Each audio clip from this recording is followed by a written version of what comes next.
This is Mikey. And I'm Garrison Rifen. This is Cinema Debrief.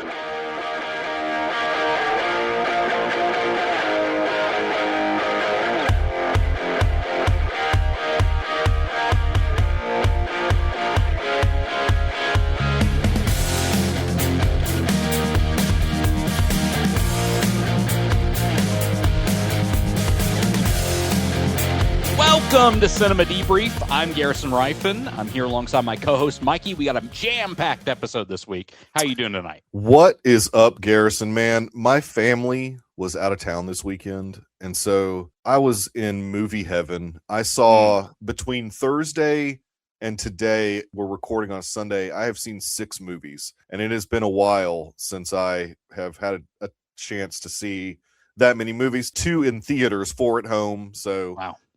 It was a great weekend for me. Look, often I don't get to have a nice steak dinner. And I don't know if Longhorn is considered nice, but myself, friend of the show Rhett, and friend of the show Dr. Earl went and had a nice steak dinner on Friday night, or maybe it was last night, Saturday night, yeah. And it was wonderful. I enjoyed steak and baked potato all the way, little side salad action, some bread on the table. Can't ask for anything better. That's America through and through when it comes to Longhorn. So it was a good weekend. I'm excited to talk about our this week's Off the Shelf. Excited to talk about our focus movies. It's great. It's good. It's good stuff. Yeah, it's awesome. I also had a busy weekend and busy week in terms of film. I mean, I saw, since we last have been on, 1, 2, 3, 4 films. Nice. And that's huge for this year since I've been reading so much as well. Yeah, So, not me. I'm feeling pretty good about that. We are, of course, 3 of those are stuff that we're talking about, but I got to watch one other thing outside of that, which was Excalibur. Oh, watched nice. that for the first time, the Arrow 4K. I watched it with my dad because he's always wanted to show me that film.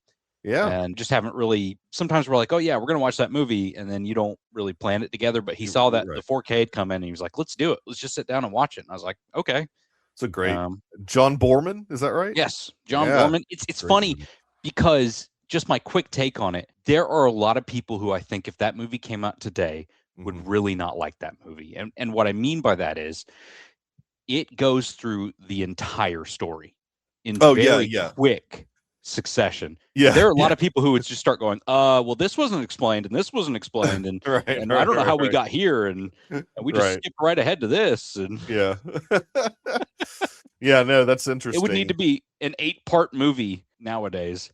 I like those 80s movies, they do run at a clip sometimes when they're trying to just tell the whole full story like that, so it's good stuff.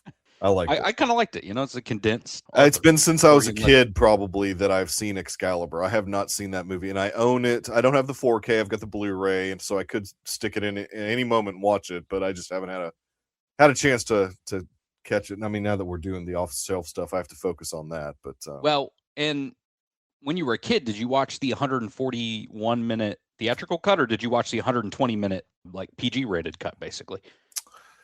I watched it on TV, probably on HBO. Probably the cut down version. So it's probably the cut down version. So there's still a version for you to watch. I know, and I don't know if my Blu-ray has that version. In fact, I'm pretty sure it doesn't, because it's just the basic Blu-ray. It's not like the new Arrow. It's Arrow that released it. Is that right? Yeah. Yeah, it's not the new Arrow one. So I'll have to look. I don't know which cut that has. Sometimes they do both cuts on regular Blu-rays. I don't know. Not that I'm we're sponsored by Arrow or anything. Well, that's what all we've been doing with my movies lately. Yeah. But the Arrow 4K comes with a theatrical cut on the 4K and an extra bonus Blu-ray. This is just the limited edition version. Yeah. You get the standard edition. It's not going to have this, but it's got the 120-minute TV version on a separate disc too. Interesting. Which is kind of cool. Oh, yeah. Okay. That's interesting. I like that. I mean, Arrow does a great job. I mean, all the movies that I've been doing since I'm going in alphabetical order as far as the boutique have been Arrow. And I've got, I think, 3 or 4 more Arrow that we'll do before we get to a different boutique company on my off-the-shelf stuff. So, and Witness, I watched the Arrow version of Witness this weekend. So that's what I was about to say. Segueing into that, we watched Witness this week. I also watched the Arrow 4K for this. Looked gorgeous. Looked awesome on my TV. Looked great. One thing that I wish I would have paid better attention to, and this is my Uh-huh. own fault, is I should have switched to the 5.1. I think Okay. that probably would have sounded better on my TV because I did the 2.0 lossless, and I had to crank it. Like I I did had too. Yep. so I wonder if I had to did you turn do mine the like 10 higher than I yeah, normally did do. you do the 2.0 lossless or the 5.1? I keep it on whatever it's normally on, and what Normally on. Arrow does is they usually set it to what the original track was. Yeah, and that's what this was. So I wonder if I had switched to the 5.1 if maybe the dialogue would have come through a little bit more, because man, I had to crank it to like 60 on my TV, and I don't like necessarily doing that all the time. But Yeah. other than that, I mean, it's a great little crime drama type of situation, a fish out of water, Yeah. with the whole Amish community being in the big city for a while. And the one thing that it had been many years since I'd seen it. So Maurice or Jaffe, however you want to say his name, Uh-huh. did the score for it. A huge Academy Award winner. He did Lawrence of Arabia, Chariots of Okay. Fire. He's won Oscars. I think that maybe that score was not great for the movie. Okay. He's used to the more like sweeping epic scores. Yeah, this is definitely smaller And scale. yeah, this is a smaller scale movie, and the score kind of took me out of it a little bit, to be Okay. honest. And so I actually had to knock it down a 0.5% on my Hmm. rating. Or no, I knocked it down a whole star because that score really bothered me for some reason. I'm like, this score doesn't fit this movie. I mean, it just I don't know. I'm not sure what I was looking for, but it wasn't what Maurice Jaffe had given me. But other than that, it's still like a 4-star movie. Some people would say 5-star. It's got a 7.3 on IMDb. I think it's a Hmm. little higher than that. I think it's like a 4 out of 5 for me, Hmm. probably. It being your first viewing, though, I'd love to hear what you thought of it. Yeah, so this was fascinating to me because I've never seen this movie. I knew, kind of sort of the premise that this little kid witnesses something. He's a Mm-hmm. part of the Amish community, and so they don't want him necessarily involved with all this stuff, and they don't really want him involved in the real world. But I didn't know really how this broke down, and I didn't really know that Harrison Ford was going to integrate himself into the community. That was an interesting Right. aspect, and to the point that I kind of question nowadays, would they do a movie like this? And that, since I don't mean like they don't make movies like this anymore. What I mean is, I don't know if we see Amish communities reflected in the kind of light that they're reflected here. It's not always great, Yeah. but for the most part, they're reflected pretty decently. Um, Yeah, there was but one part in the film where the local community seemed to be a little bigoted towards their religion yeah, and was kind of getting in their face. So yeah, you're right. I mean, I don't know if a movie nowadays would bother even no, portraying a story that's like that. they would angle towards nowadays. They would probably angle more towards the fact that the Amish are, they're repressive, and you Possibly. get into a lot of that Yeah. stuff. I mean, Yeah. you saw some of that with women talking and stuff like that in recent Right. years. Right. Oh yeah, But that's right. Yeah. Yeah. I was just kind of fascinated by this whole culture, and Hmm. I'm not, you know, I didn't know all the differences between the Mennonites and the Amish. I thought it was interesting that they Right. kind of went into some of that. Yeah. They Where have them, they have a phone. The Mennonites yeah, have a phone. Yeah. they have them speaking, Dutch. This really almost becomes a romance film at certain It does. points, Yes, it does. Yeah. which wasn't necessarily a bad thing. Yeah. But I was kind of hoping more for like a detective mystery. I was too. Um, Yeah. when I got into it, I was like, Mhm. "Ooh, like maybe the kid sees it, but we don't see it." And they're like, "Oh, okay, we see it's Danny Glover, but we didn't see who the second guy was, so maybe that's Yeah. going to be a big mystery." And it really wasn't. and that's fine. I mean, I gave this movie a 9 out of 10. I thought it was really Oh, well done wow, you went up there with it. for what it is. The score didn't bother me, although I don't really remember it all that well. It was just felt too like I don't know. It just felt too like sweeping, epic. Like I just was a little bit put off by it. There was definitely a lot of what I thought would be like homages to Terrence Malick with the rolling grains and like the it was shot great. I mean the particular cinematographer, I can't remember his name, but he also is an Oscar winner for The English Patient. John Seal. So yeah, I've been in the industry for a long time, and like I said, it took till 1997, I guess, for him to get his Oscar though for The English Patient. I think it was 97. He's worked on some big stuff too. Peter Weir, huge director, Yes.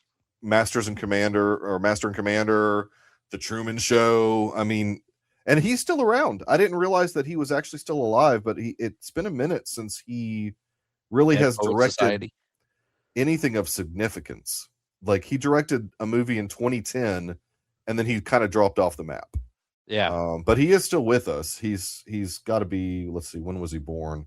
He was born in 44. So he's what, in his 70s, I guess. I'm not good at math. But yeah, he directed the follow-up attempt for Harrison to try to win the Oscar, Mosquito Coast.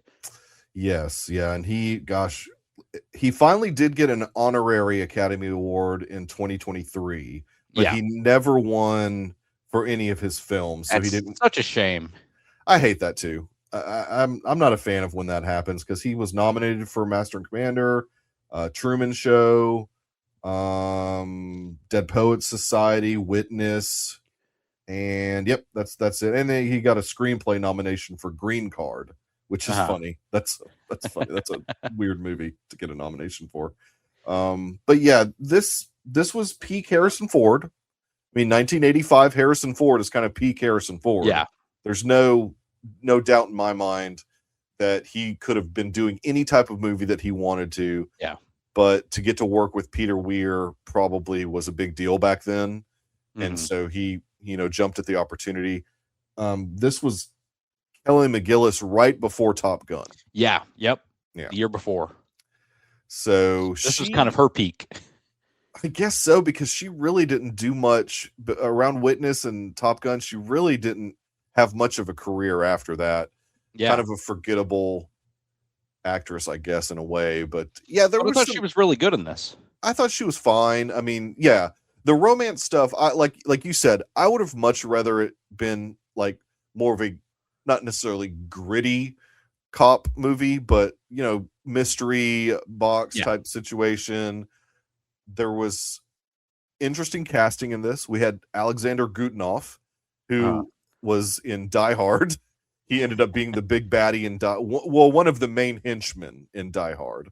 And then, did you notice a young Viggo Mortensen in this as well? No, who's he play? He was one of the Amish. He was he didn't have any lines that I can remember, but he was always in scenes whenever Alexander Gutenoff was showing up, the guy with the long hair. And I think that was her brother, if I'm not mistaken, Kelly McGillis's brother. So the guy with the long hair was the one that wanted Kelly McGillis. Maybe that's what it was. Maybe Viggo played her brother then, because I know we see her brother at some, so maybe Viggo was her brother. But yeah, like super young, obviously. The guy that wanted her, like, he's at the beginning of the movie, and he kind of creeped me out. I was like, oh, is he gonna be because like, it was at her funeral, at her spouse's funeral. It was like at her husband's funeral, and he's hitting on her, kind of not hitting on her, but he was like, I know what you mean. And I was kind of creeped out by him. I was like, oh, he's gonna be the murderer. He's gonna be the bad guy. And then then, well, he's really not. He's just jealous of Harrison Ford. If you happen to have seen Witness, like maybe you saw Die Hard first, and then you see Witness, and you're like, wait a minute, that's the guy from Die Hard. He's going to be the bad guy. Yeah. But no, he was not the bad guy. He was just another. That was the one thing that I kind of enjoyed, that there was not any Amish that were necessarily like evil in any way. Yeah. There wasn't any that they wanted to help. Well, what was his character? Book. They called him Book all the time. Yes, John Book. Yeah. John Book. They wanted to help him. Obviously, he ended up in the Amish community because of his injury. He had not intended to stay, but because of his injury, he ended up having to stay until he got better. And he's thankfully a part carpenter, which is kind of funny. Right. With Harrison Ford Harrison Ford previously worked as a carpenter. And you had a really good character actor in this by the name of Joseph Summer, who he just has that, he plays the police chief, I guess, or the captain who ends up being bad. He has that look about him where you could tell that he was going to be a bad guy, kind of. I actually got taken by surprise on that one. Really? Oh, okay. I was like, okay, well, the police chief's going to be on his side, but they're going to have to lay low for a little bit. And then I was like, okay. It's funny when I saw Danny Glover, when he was in the bathroom murdering the guy at the beginning, I went, I can't remove Danny Glover being a cop from my mind. Right. I was like, it's so weird that he's not playing a cop. And then the reveal winds up being that he's playing a dirty cop. Yeah, he's a dirty cop. Exactly. Maybe this is the movie that got him Lethal Weapon. Yeah. Because Lethal Weapon was in, 87? So that would have been a couple of years after this. So this might have been 2 years. Like the catalyst to, his career going the way it went. Would make sense because, I mean, that's pretty much perfect timing to do that. Yeah, very, very good timing. The little kid, Lucas Haas, is still in the business, still does the occasional. Yeah, he was in Mars Attacks. He's been in a ton of stuff. I would say that he's never really had like a main guy role. He's always sort of been like a co-star, even further down the call sheet. But he's a good, recognizable character actor, and he was good in this. I thought, he held his own as far as the scenes that he had with Harrison Ford. Harrison Ford, he love him or hate him, I don't know. I mean, he's pretty one note off at this point in his career. Like I said a couple weeks ago, I think that this later part of his career, he is showing us maybe some more dynamic stuff that he's able to do. But in the 80s, he was kind of like a one note action star. Didn't really show much range, but he's the hunky cop that Kelly McGillis falls for, that type of thing. But I mean, this was a great film. It's a classic. I'm glad that you finally got to see it, because as far as like all the Harrison Ford films that are out there, Witness is a good one to check off a box. I mean, absolutely. There's some, like, people would say you don't really have to see Regarding Henry. And then there's obviously, like, when he was in the early 2000s, you don't have to see Hollywood Homicide and Firewall or whatever that other one was. Firewall. Yeah, there's stuff that you don't have to see of his, but Witness is one of those. I've seen Cowboys and Aliens. I'm sorry to hear that. No, it's not a bad film. But Witness and Working Girl came out around the same time. Okay. In fact, they might both be 1985 films. Working Girl is a really good rom-com that he has a lot of fun in. And so that would be another one, like, around this time that I would recommend people, checking off their Harrison Ford list if they haven't. That. Yeah, it's fun. Melanie Griffith. It's a fun movie. It's a really fun movie. Dakota Johnson's mom, Melanie Griffith. Yeah. So Melanie and Dawn, right? Yes, Melanie and Dawn Johnson. Yeah. Miami Vice. Look, you've got two massive films that have come out this weekend. Okay, slow down. Two massive films? Yeah, well, two megastars in Ryan Gosling and Catherine Newton put out films this weekend. So. No, I'm not giving you that. I'm sorry, I'm not giving you that. No, I'm not giving you that at all. No, but I have really been chomping at the bit since Monday night to talk about Project Hail Mary. Shouldn't we announce, like, our next? Sure. Yeah, I mean, before we jump into Project Ozzy Nate.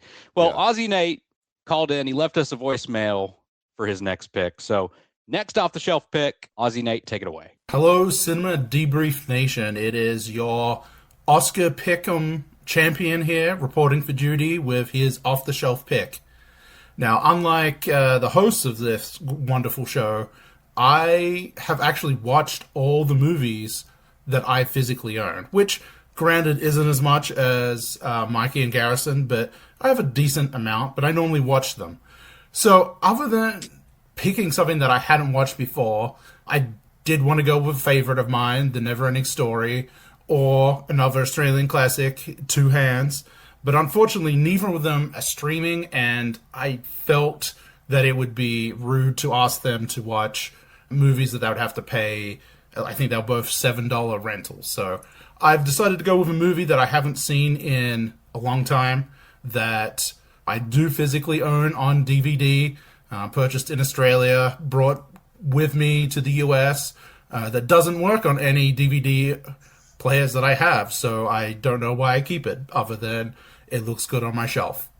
But the movie I've picked is one that I don't think enough people have seen, but it is a fantastic movie, and that movie is A Knight's Tale, starring Heath Ledger and a bunch of other people early in their careers that went on to do some pretty great things in movies. But it is a really fun movie that I hope that Mikey and Garrison enjoy, and we have a good time talking about. So that's my choice for off the shelf is A Knight's Tale. All right, thank you very much, Aussie Nate. Yeah, so, look, I'm excited. We let him cheat. No, fine. He didn't. He didn't cheat. He owns it. That's true. No, that's true. That's true. He did not cheat at all. But he has seen it, I guess, is the cheat. Oh, I get. Okay, I see what you're saying. Yeah, because usually I've seen all of your off-the-shelf picks, but not mine. Yeah. So, okay, I see what you're saying. That's fine. But he's not a collector. He's not a media collector, so it's not like he's going to be a person that owns movies that he hasn't seen. That's only sycophants like us. Aussie Nate, yeah, who won the Oscars competition, got the most right. I think tied with you, right, but won the tiebreaker. He did win the tiebreaker. He chose the proper or the closer to length of the best supporting actress speech. It was the first award of the night, and you chose how long the speech would go on, and I went way low for some reason. And I think I did 45 seconds. I was about 48, 45. I thought I was close, but he must have got right on or something.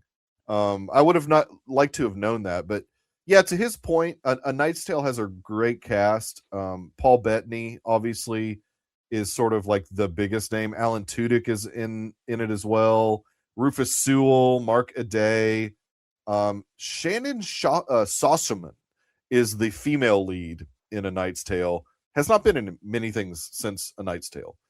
Well, Ozzy, if you're looking for a way to play that DVD, I know some details. With each other offline. Online. Sorry. You can hack your DVD player remotely. Garrison has the power to remotely hack your DVD player. I don't know if we should promise that. That's right. Well, luckily that one's easily accessible to stream. I believe it's probably on Paramount Plus or one of those streaming services. We'll figure it out. I didn't even check. I own it, so I have the Blu-ray, so I'll get to watch it on at least a Blu-ray format. So I'm looking forward to that. Looks like it's streaming on Tubi. So there you go. Okay. You can watch it on Tubi. It's and BBC America for some reason. Philo, BBC America, and YouTube ads. Oh, well, okay. I clicked on it and it told me no. So never mind. Well, Tubi's probably the best option, but you will have to watch ads. Although you can buy it now on Fandango at home for $5. Sorry. Great potting. I don't like digital collectors, so I don't suggest that. Digital collectors can. No, I'm just kidding. One day I'm going to run out of stuff on my shelf in like 40 years, and I'll have to go to my digital. You'll have to go to your digital collection. I've got one, but I have no idea what's in my digital collection. I've got movies everywhere or anywhere, or whatever they call it, and I have not even. I don't even know what I have on there. I'm excited about that one. Yeah. Great to have you never seen it on next week? No. Oh, good. Okay, good. Yeah, no, it's a fun movie. Great to have him on next week, and we can talk about that movie and then a couple others. We'll get to that at the end of this episode. That's right. Project Hail Mary. Let's Talk do about it. I went Monday night. I saw it in glorious IMAX 143 dual laser in Pooler, Georgia, on the world's tallest IMAX screen, which I've learned since literally in the last couple days that the world's tallest IMAX screen is kind of funny because they made it tall, but they don't actually use any more screen than the one in Lincoln Center in New York City. Okay. So it's still one of the tallest ways to watch something in IMAX in the world, but they just made their screen a little bit taller, but they don't actually use the an inch or two above it. So that's like the Burj Khalifa or whatever that skyscraper is that has just an antenna on top of it, so it can claim it's the tallest or whatever, and it's like, it's a very similar thing. But it's an awesome screen. It's an awesome theater. It's always worth traveling up there for movies that are in specifically that very tall IMAX aspect ratio. Well, and you're already a one-up on me because, well, not only are you seeing it the world's tallest, but also the dual laser, which Birmingham does not have a dual laser, at least at the AMC. I believe that they're using a laser projector at our science cinema, but it's one of those domes. So I never go see a movie there, but I think that they have an actual IMAX laser projector there. The one here in town that is a Limax, it's it's just the old school digital IMAX projector or whatever. Well, and the thing is, if a place says they have a laser projector, if it only has one, then you're getting the 190 aspect ratio instead of the 143. But if it's got dual laser projectors, you can get the entire picture. And also they have to have a screen to fit it too. So that's another key. Yeah, that's another thing. Yeah. Exactly. But so I went with one of my best friends Monday night. We really enjoyed it. Super funny movie.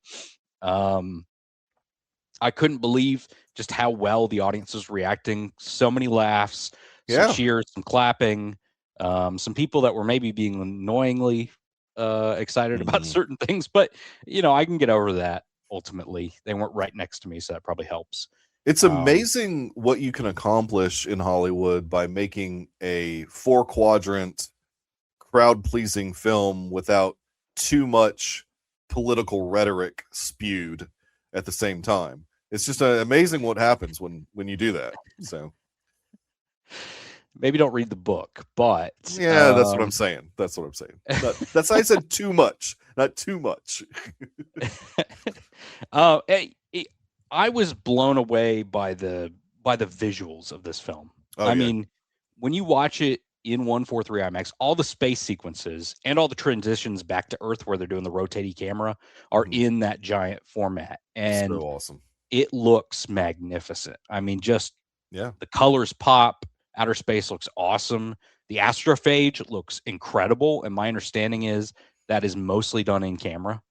All the like glittery, red, kind of violet, whatever looking color. It's just it blew me away visually, and then the story itself was really. I thought it was a great story of it's similar to The Martian, where it's a story of perseverance and these people trying to live, and but on a bigger scale. I mean, The Martian was about one guy trying to make it back, basically, eventually, and this is about one guy who is trying to save the entire human race. Reluctantly. And, yes, very reluctant. He's not an astronaut. He's not an astronaut. Not an astronaut. And he also wears his glasses really sillily.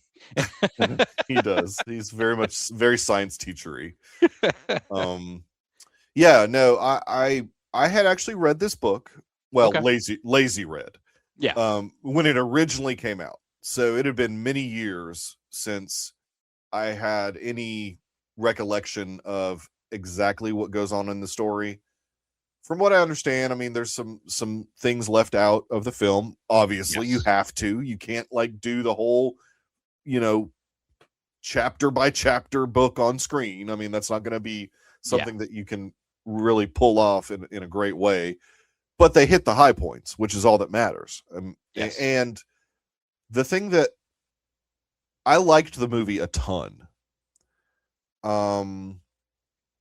I would have liked to have gotten to know Sandra Hüller's character a little bit more. and the other astronauts a little bit more, like from a character standpoint. I know what you're saying. We purposefully are probably kept from getting to know them too well, just because obviously, are we spoiling? I guess I can't decide if we're spoiling or not. I think we've got to have at least some minor spoilers. We've got to have some minor spoilers. I mean, some bad things happen to one of the astronauts that causes our main character, played by Ryan Gosling, to be forced to, go on this trip that he doesn't want to go on. Yeah. And that's an interesting character trait to show your audience, in my opinion. Like he's not your typical hero, because he does not want to be the hero. Yeah. He just wants to do the science stuff, get it all ready, and let the astronauts do their work or whatever. Yep. And when it comes down to he's the last person that's going to be able to do this because there's not enough time to train someone else to be the science officer, they've got to send him. And so he is forcefully put into a coma, basically. Yeah. And sent on this, what they think is probably going to be a one-way trip, because they don't have enough astrophage fuel to get back, basically. Well, and he's a fascinating character, because this is a guy who had failed in the science community in terms of, he'd written a paper about was molecules being able to live on the sun, right? Whatever. If they're living on the sun, I guess he's saying they can't be water-based or something like that. Correct. Yep, that's right. And he was laughed out of the science community. And interestingly, you get to a point where he gets to test his hypothesis, and it's a failure. He's wrong. Yeah, this is a water molecule that they're dealing with in this project. But we could see this main character have a total failure moment, but the other people around him still believe in him and stick with him as a scientist in general, because he is a brilliant mind. He was just wrong about his hypothesis for his paper he wrote for, I'm sure it was, graduating as a doctor or whatever. I thought that was really interesting. This is a guy who continually throughout the film, I mean, he's very reluctant. He's constantly failing, right? But he's persevering and pushing through it, and ultimately comes out ahead. Yeah, and we even find out, like, so he fails from a professional standpoint. We hear that he has failed from a relationship standpoint as well.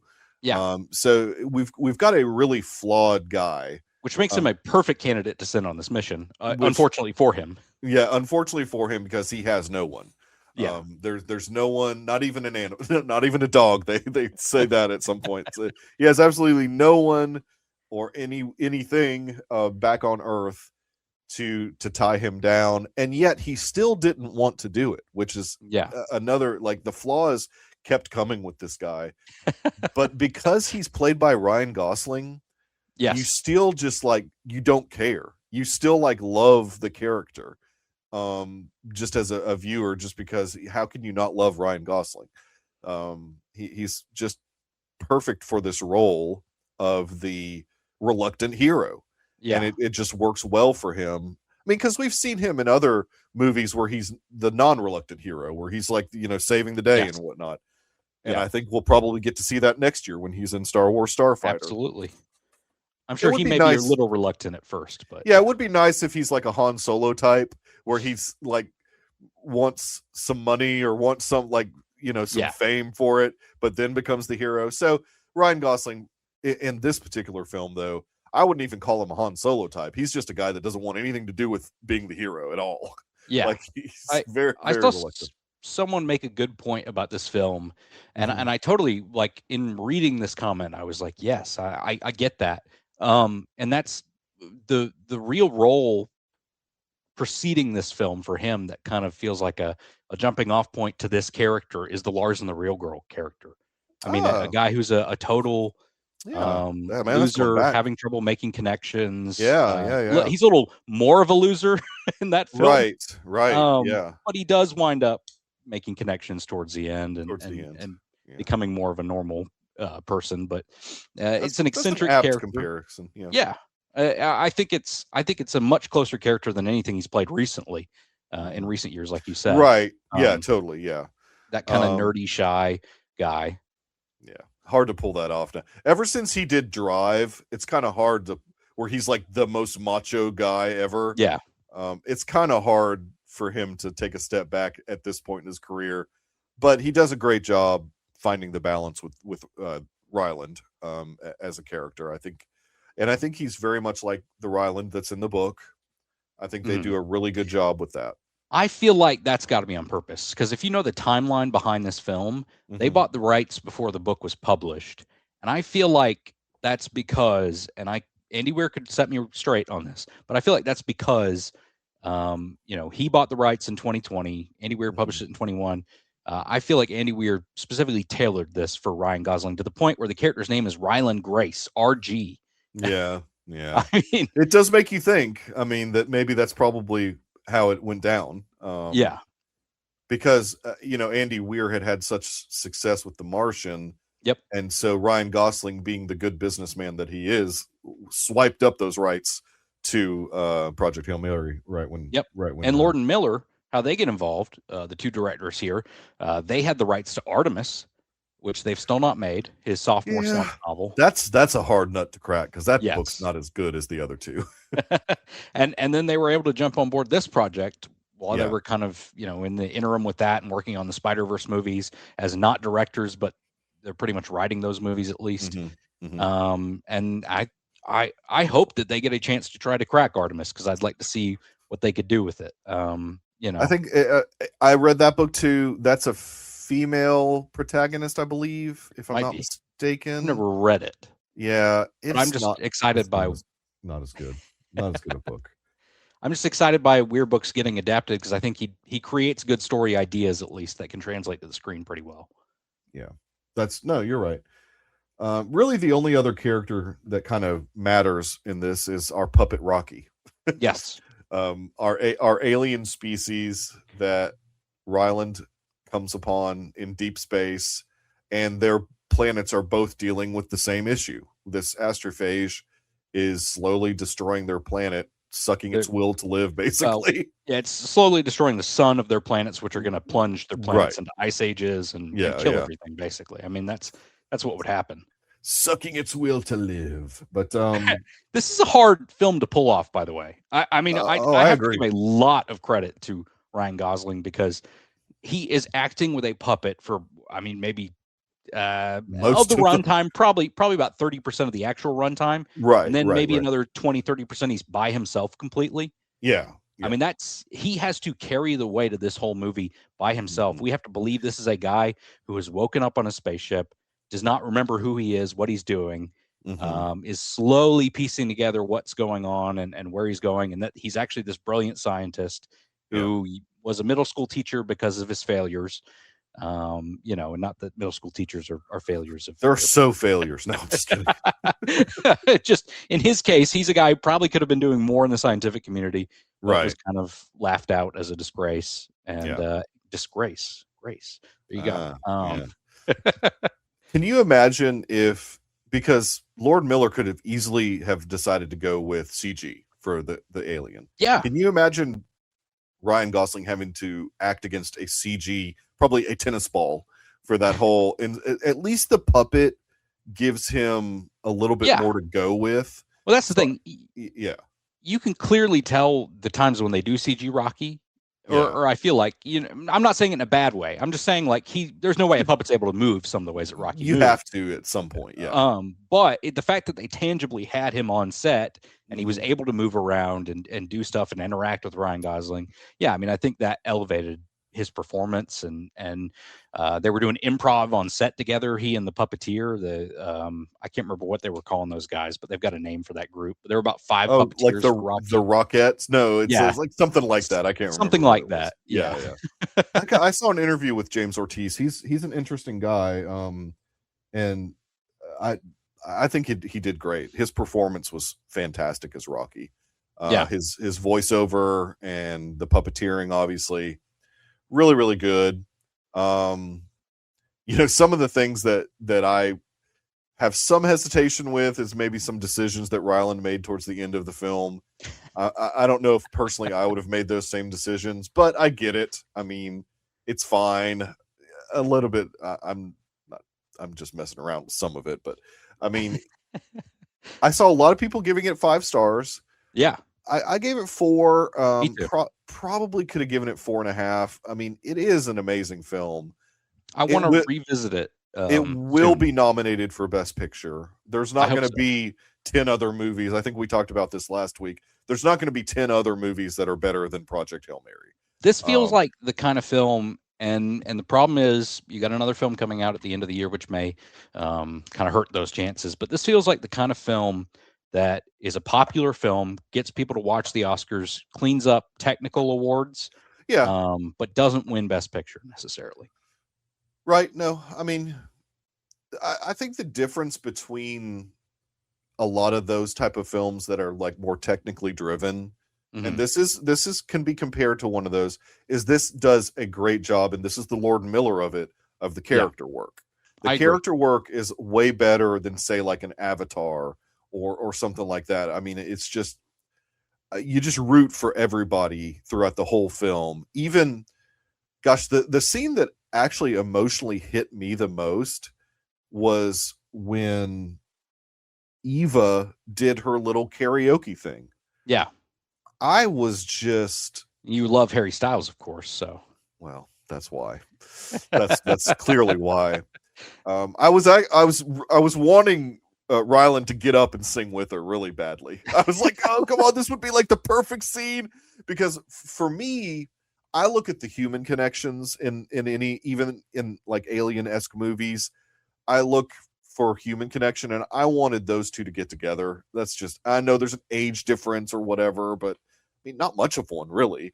But obviously him returning to Earth so many years later, there would have been a substantial age difference. Yeah. But I still was rooting for it. I loved, and I just love, she's singing, and then she abruptly says, "That's it," and she walks off. Well, I thought that was a great humanizing moment for the character, and they mentioned that was not a book scene, that was something they specifically made for the movie.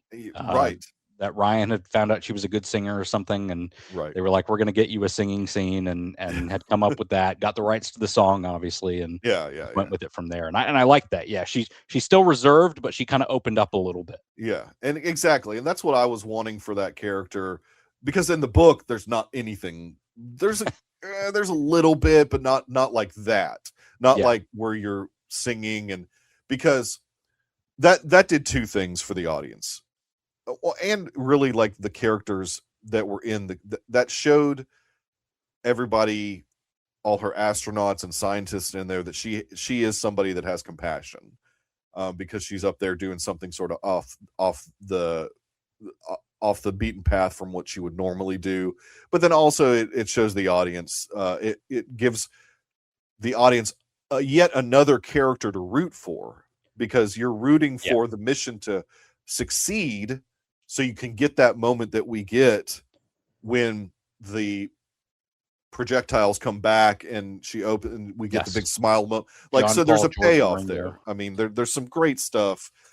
So yeah, back to the technical. I think that this, will get technical awards, but it's more than that. It's more than that type of movie. And not to go too far ahead of myself, and we haven't even seen the other film, but Dune feels like another film that's going to be up for a bunch of technical awards. Probably. This movie stole away its DP in a sense. Not really. I guess it's more the Beatles movies that did that. But but obviously the DP working on this is not Lewis. It's Greg Fraser. They got Louis Sandgreen working on Dune now, who did Wuthering Heights, and he's really good. Is it Linus? I think you're right. Sorry, Linus Sandgreen. Yeah. Both good DPs. So it's gonna be interesting. I think that's actually going to be the race. When I think it comes down to it. Yeah. So it's gonna be. I'm trying to think of any other big. I mean, I don't know who the DP for Doomsday is, but I mean that probably. Oh, the DP for Doomsday is the guy who did the X-Men films. He's actually really good. He is really good. But they're absolutely not going to touch that film. No, they won't. It's the Academy. Let's be honest with ourselves. Yeah, that's even true. If it's one of the better shot films this year, they're not going to. It'll get a visual effects nomination probably. Like Doomsday probably will, as long as it doesn't look bad. And that's a cool moment. because I went with my usual friend group, which is Rhett and Dr. Earl and David, and Yeah. us being Star Wars nerds. When we saw Neil Scanlon's name show up on screen, we were like, "Oh, Neil Scanlon!" We did like the Leo pointing because he did all of the sequel trilogy stuff. He's the puppet guy and the creature effects guy for Star Wars films. And I've seen so many interviews with him over the years, Star Wars related interviews, that it was cool to see his name pop up in a non-Star Wars project.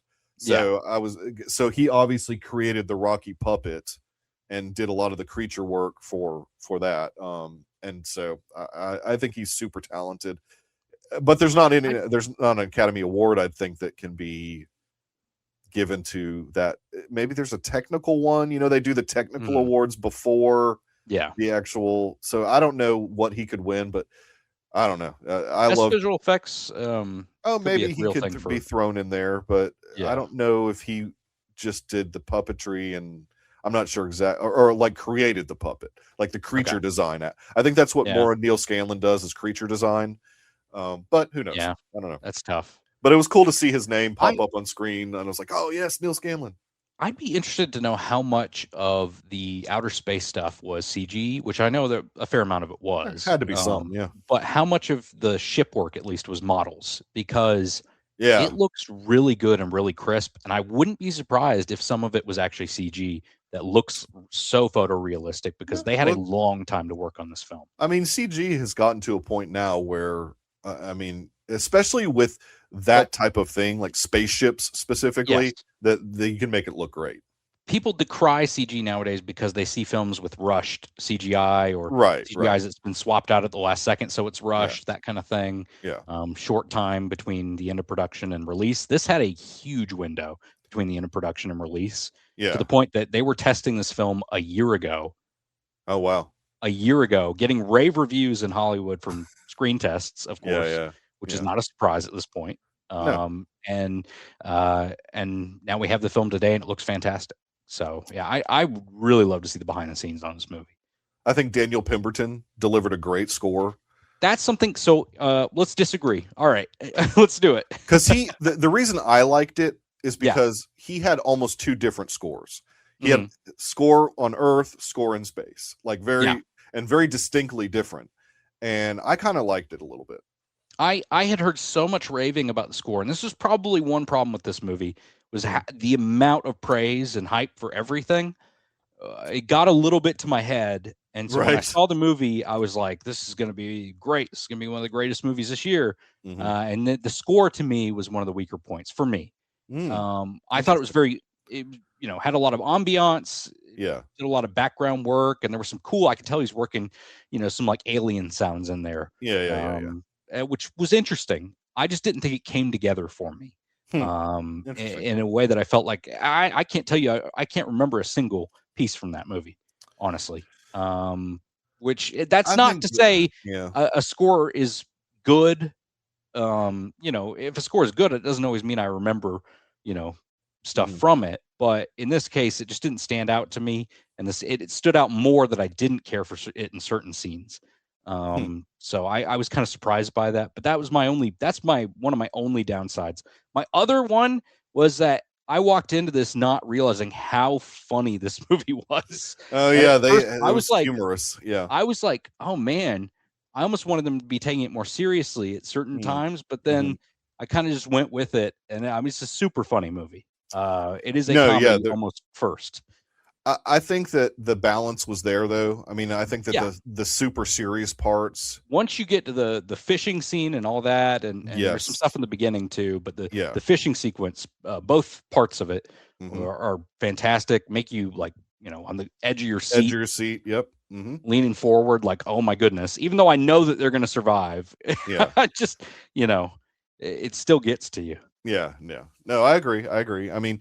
I don't necessarily recall there being that much humor in the book, but I think that when you've got a Ryan Gosling that has good comedic timing and that can deliver a really funny performance, you kind of do want to indulge in that a little bit. Well, I empathize with Lord Miller because they're using Ryan Gosling here, so they kind of want to. It's Lord and Miller. Yeah. and they got fired off their Solo movie for. Well, that's the rumors that it was because of the humor, or like over the top humor and stuff like that. But I have a feeling if they were able to finish that movie, it would have come out and played really well. Maybe we'll never know. I'm not going to say it. Yeah. I'm not going to say it'd make a lot of money, but I think it probably would have played well with the audiences that saw it. Maybe, yeah. I mean, we'll never. Unfortunately, we'll never know. I hate that. I don't know. Yeah, because they're very good filmmakers. I mean, here's the deal, though. I don't know that they've had a miss for me. Well, I think that they needed this, though. They really needed Project Hail Mary to be a success, because it's going to be a financial success. Because if you look at really the last thing that they worked on was Solo. Yeah. I don't think there was anything else in between. They have worked on since then. They wrote and produced Into the Spider-Verse and Across the Spider-Verse, and they've spent a lot of time working on those films. Yeah. They're not quote unquote directors. The directors, right? They're working over the top of the directors. Their names are certainly attached to those. Like, and they do all the interviews for them, and they do the interview. But I think just from a live action standpoint, they really did need this, because the 21 Jump Street films are great, but they're sort of lowbrow comedy films. I think that for them to get to the next level from a live action standpoint, they needed Project Hail Mary, because now they're going to be able to do whatever they want to. Yeah. I mean, they're going to have the budget that they want to, and they'll probably, if they're smart, they'll just go ahead and stay with Amazon and just make their next movie with Amazon, because Amazon's going to trust that they can pull off whatever they want them to, or whatever they want to. And so I think they needed it. Did Gosling also need it? I think so, a little bit. And just in the sense that I think he's had trouble pulling in the we saw this with The Fall Guy, the male demographic. Just they don't care as much about going to see Gosling movies. It's weird to say, because there is a small, strong male fan base for Ryan Gosling. I'm a part of it. I enjoy his work. Yeah, I do too. I have since Drive. I mean, I've loved his stuff since Drive. But there are a lot of people that I think view him as kind of a more he pulls in more female-led audiences. That's fair, because of his background and the work that he's done previously. Crazy Stupid Love, La La Land, and The Fall Guy is pretty much like a romance action film. So it is, yeah. It is. It's kind of leaning towards that way anyway. It's trying to capture 4 quadrants. Really, from a perfect storm type of situation, Gosling couldn't have asked for anything better than this, because his very next film is going to be a Star Wars film. Yeah. I mean, I don't think there's anything in between, but this film gives him a chance to shine. I mean, he is the guy. Yeah, totally. For a majority of the runtime. Yeah. It's perfect for him. It's a story that everybody seems to love. I'm seeing people constantly on social media. I don't know what your feed looks like, but constantly people who don't talk about movies all that time. Yeah. Talking about going to see this with their family and how much their family's loving it. Their kids are loving it. They want to go back and see it again. I mean, that's a huge success to me. Is when the people who don't talk about films are talking about films right now. I'm hoping to drag my family to see it. My mom is coming in town, so I'm hoping to drag all of them to go see this, because I want to see it again. Yeah. But I mean, you got to kind of know that Josh D'Amaro is probably like rooting for this too, because as good as this is only going to mean that Starfighter does better now, because that's going to be the next thing that we see him in. I don't think he's doing anything smaller in between. I think really the next thing is going to be Starfighter next year. And so this is going to be a win for everybody. And as much as people will say that this franchise is dead or this franchise is dead, the ultimate truth is, if you make something with people and a storyline that people want to watch, so with people that people want to watch and with a storyline that people want to watch, they'll come out to see that franchise's film. So if Starfighter has Ryan Gosling, that's a guy that people want to watch, obviously, right now. Yep. Very charismatic. We'll see what the storyline looks like. We'll see what the trailers look like. But it could be a gangbuster film on the 50th anniversary of Star Wars. Oh, man. Dude, I'm trying not to get too hyped for Starfighter, but it's got the building blocks. You've got your director in Levy. Yeah. Or Levy, however you want to say his last name. Levy, by the way, there are a lot of people who try to, they try to write him down on social media, but he's just a good studio guy. He is. He's a good studio guy. You've got the main character being Gosling and a kid who may end up actually being the main character. We don't know. Yeah. I think the building blocks are there for that to be a really special movie. Cinematographers Claudia Miranda from Top Gun Maverick. Yep. Which I cannot wait to see. Somebody big's doing the score, right? I think so. It's not Williams. It's Newton Howard, maybe. Goranson's doing the one this year, obviously. Is it James Newton Howard or I cannot remember? Somebody big that Levy said that he's always wanted to work with and never has had a chance to. Yeah, but Thomas Newman. Thomas Newman, exactly. That's who. Yeah, he's huge. He's great. Nobody's as big as Williams. I get it, but Thomas Newman's one of those guys who I think has also had a bunch of nominations and no wins in his exactly. career. Yeah, exactly. So I don't know Project that he Hail wins for Mary, Star Wars, but go see that. Don't wait for that at home. Go see that on the biggest screen that you have access to in your city. For real. I'm going to pay it a compliment. This may sound backhanded in some ways, but I was surprised at how much this film let certain scenes stay on a moment. Yeah, it did took hang its on time moments sometimes. Yeah, and just sat there. And sometimes I was kind of like, and this is what I mean by maybe a little backhanded. Sometimes I was like, all right, let's hurry it up a little bit. We can get things moving. What? There was sometimes a couple of those too. I agree. But then sometimes I was like, I'm glad that we're just sitting here on this moment with these characters, and we're letting these character moments build, and the relationship between Rocky and Grace is becoming more interconnected. We're caring more about the both of them, and that's why you get the ending that you get. Yeah. I can guarantee you that if my kids will go see this movie, they will love it. But it's actually getting them to go to a movie theater sometimes is freaking impossible.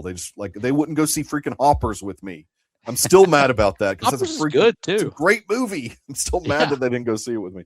But anyways, surprisingly, let's talk about this other one. You're probably going to have more to say about it than I will. If you saw my very brief Letterboxd review, which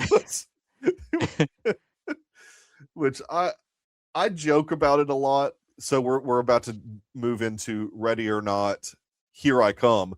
And I'm saying it that way because that's what the title card says. That's what your filmmakers want you to call the movie. Who cares if marketing says Ready or Not 2, Here I Come? The actual title card in the movie says Ready or Not, Here I Come, that's what it should be called. You don't have to put a number 2 in there. They just want to make sure that it's the second one, right? Yes. But yeah, this is Radio Silence. The last movie they directed, I believe, was Abigail. So this is their return to the director's chair. Which, I mean, look, they've been ramping it up, as far as their career is concerned. They've been having success after success. Yeah. The only reason that I think this is going to still be considered a success is because it was only a $5 million budget. And well, the numbers have been revised. It's 14, but they're still going to make. They're still. I thought it was lower than that. Okay, interesting. No. The first one was 6, and for some reason that got reported as the budget for a second, and it's now been revised. It's 14 million. So, well, hopefully they're still going to make. Money. Yeah, they'll still make money. It'll still make money. I thought finally that maybe this was too much. Like I thought that perhaps maybe they did put Samara Weaving and Catherine Newton through too much. I was just like, good grief. This is the worst thing that I've seen Samara Weaving go through in all of her films. Like, just as far as like Final Girl having to go through stuff. That's pretty brutal. She gets beat up. Catherine Newton gets even more beat up, I think, than Samara one Weaving. Scene, especially with the guy. Titus. It was just a bit too much for me. And here's the thing. I like Samara Weaving when she's the star of her own films, and I like when Catherine Newton, and there's not too much of a litmus test here, but I do like Catherine Newton when she's the star of her own thing. Putting them together, it was a little screechy. It was a little like argument, like it was a little too much. It was just so my whole take on this movie is it was too much. It was just and that ending was completely the most ridiculous thing I've ever seen. I kind of liked the ending. I know. Some people love it. I just thought it was ridiculous. I don't know that I love it fully. So it's really interesting because when you watch the first movie, which I think is so much fun, it is a lot of fun. Yeah, the first one, Ready or Not from 2019. So it's been almost 7 years now. It's like 6.5 from release. It's just a fun movie about these people who are hunting down this girl after she draws a card after her marriage, and this family's forced to play a game, or they believe they'll die. Right. You know, if you haven't seen that movie at this point, I don't want to spoil things for you, but obviously Samara Weaving's character survives the first film. Yes. So whatever happens there happens, and then we get introduced to her sister visiting her in the hospital in this one. And at first, I was kind of like, okay, I don't know if they're vibing well off each other, but that was clearly a point that they wanted to drill on with the characters throughout the film to kind of bring them closer and closer together as they go on. Sure. And have them become, the formula's there for that. Yeah. Become sisters. It's interesting because I didn't know how I'd feel about this because the first movie has a definitive ending. And then all I heard was when they decided to make the sequel, because at first when they said they were making a sequel, I actually got excited because I liked the first movie so much. I was kind of like, give me more. I'll take more. I don't know what the story is, but just give it to me. Right. But then I was thinking about it like, okay, but what is the story? You know, I don't want it to be this contrived story. And the story for this is okay. I don't dislike the setup. There is a lot of exposition. A ton of exposition, but there's a lot. But that's okay. But I like Elijah Wood does a good job of delivering it. He is perfectly cast in this because he is the nerd of all nerds who can deliver this type of stuff. So I was actually okay with the lore building. Like I thought that they did a really good job. I like David Cronenberg kind of playing the ultimate. I loved. There was the great head of that satanic cult. The casting was good. The casting was very good. You had Sarah Michelle Gellar. Yep.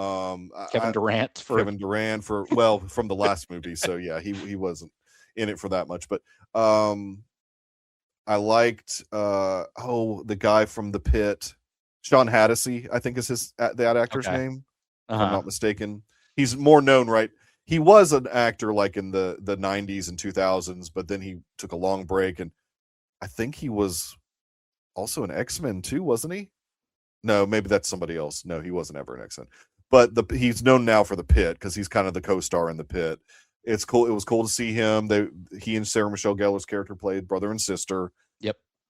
He is one evil mofo. Like he is evil in this. It's interesting because at first they show him to you and he's kind of weak and he's and they show him as kind of like the dumb brother, weepy and sad on the. He takes a turn though, man. Whew. Yes, there's a certain point where he takes a real turn, and you're like, real turn.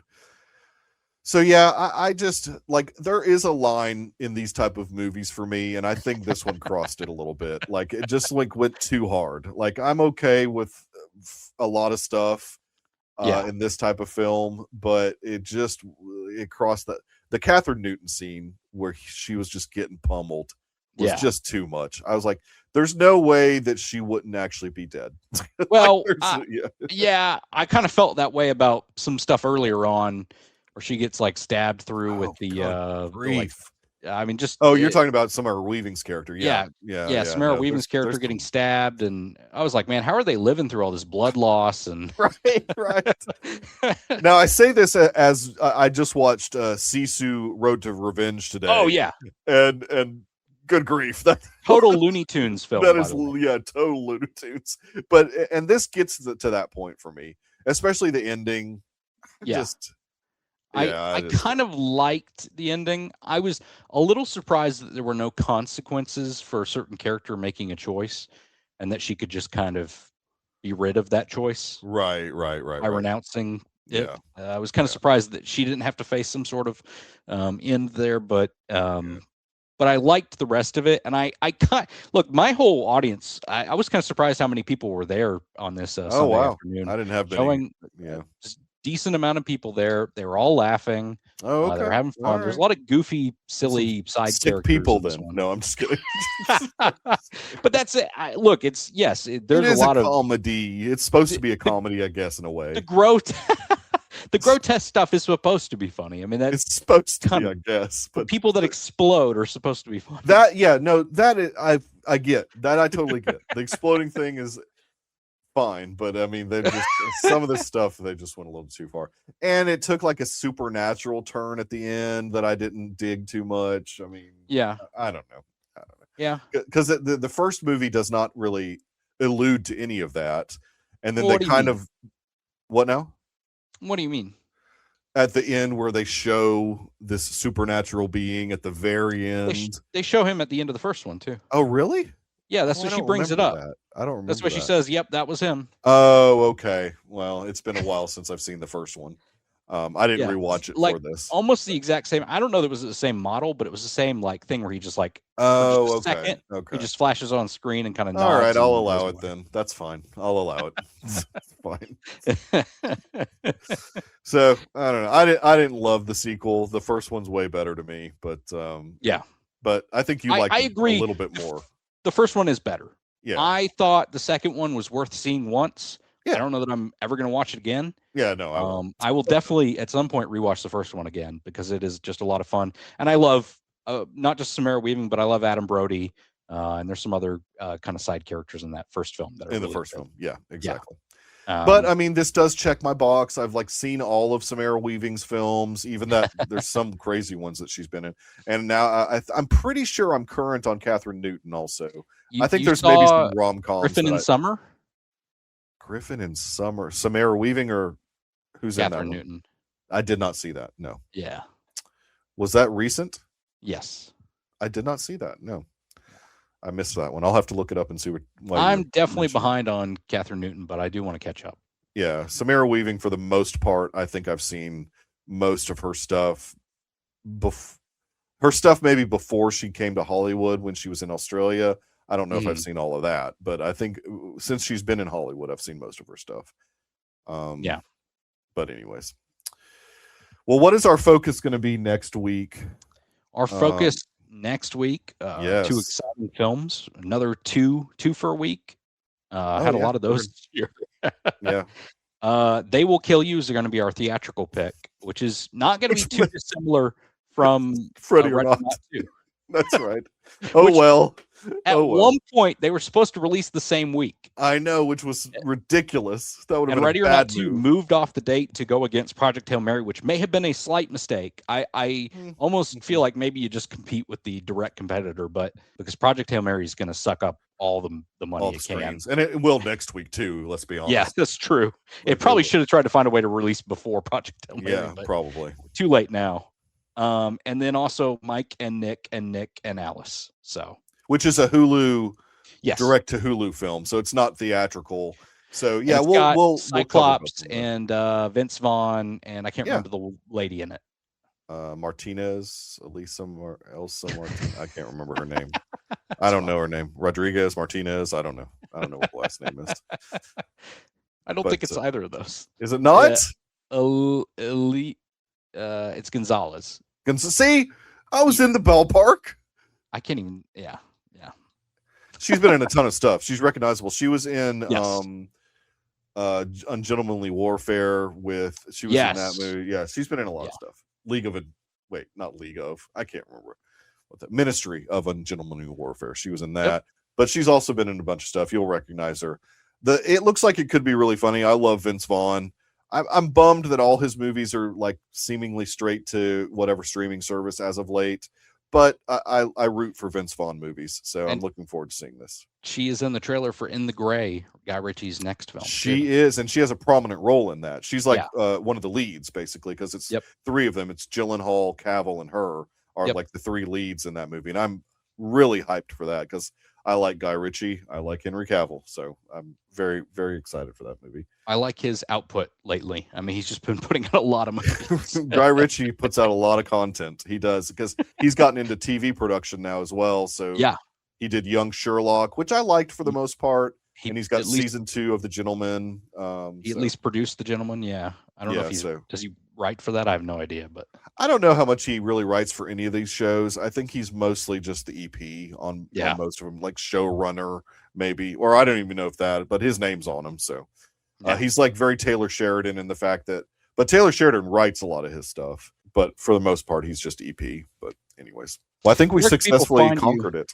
Where can people find you on social media, Mikey? Definitely. I am at the Michael Nip on X, and I am on Letterboxd. I think you just look Michael Nip up and I'm on there. You could find me on Twitter at GRyfin3, GRYFUN3. You can find me on Letterboxd at GRyfin. You can find us on Instagram and Twitter at Cinema Debrief. And you can find us next week with our guest Ozzy Nate as we take on A Knight's Tale, They Will Kill You, and Mike, Nick, and Alice.